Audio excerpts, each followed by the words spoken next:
I've got an open top, Colt open top. Let's open it up and shoot. Oh, yeah, look at that thing. Is that pretty or what? Let's shoot the coffin.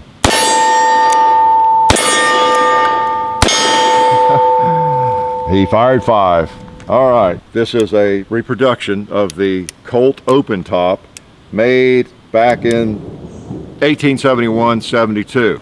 All right, let me show you this thing.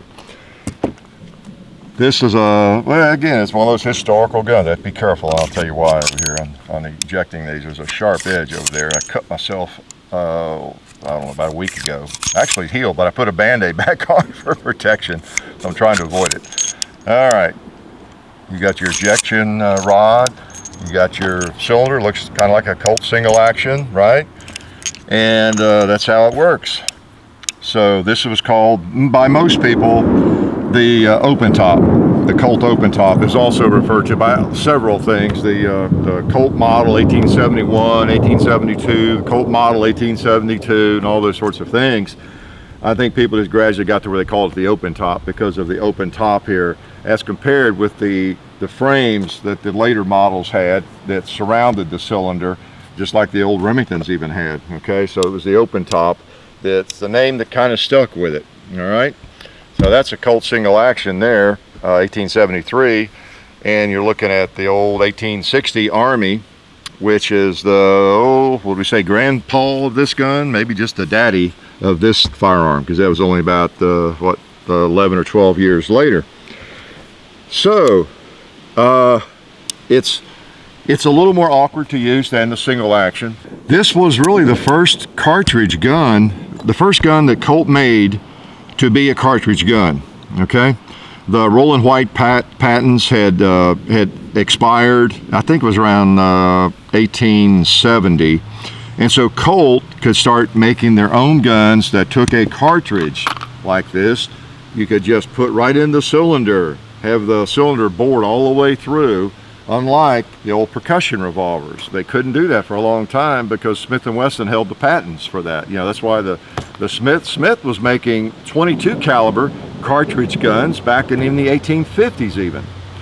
And then you got the Model 3s and all the Smiths, and they were making some in smaller calibers. Then when I think Colt came out, or Smith & Wesson came out with some larger calibers around late 60s, I'm talking 18 now, 60s and 1870, like the Model 3, the kind of the predecessor to the Schofield, in large caliber cartridges. Now they were rimfire at the time. Yeah, they were rimfire, but they were large caliber. And then Colt was, oh man, we've got to do something and make something like that, you know. And so when those patents expired, the rights to them, then Colt got busy.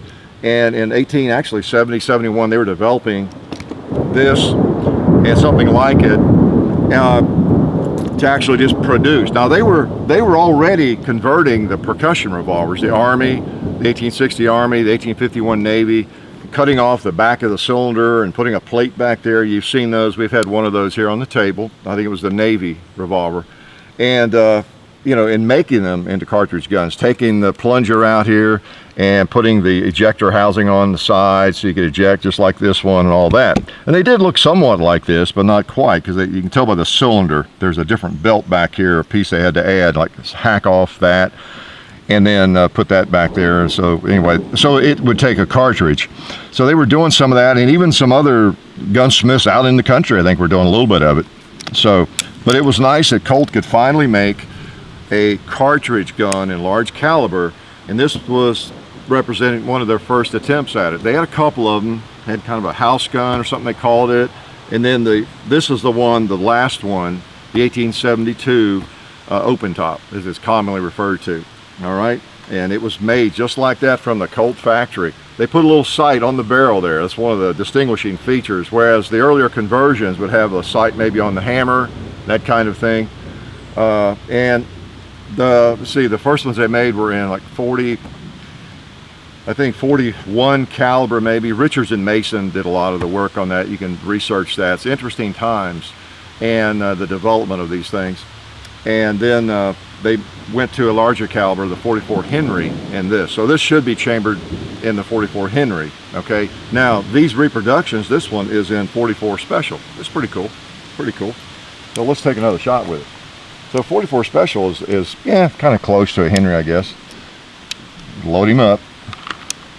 Skip one. See, I grabbed some of my hand loads, didn't I? We'll see if it shoots in the rain here a little bit. We may have to stop if it rains too much here. All right. Oh, let's shoot that pot. Let's smoke that pot before it gets wet.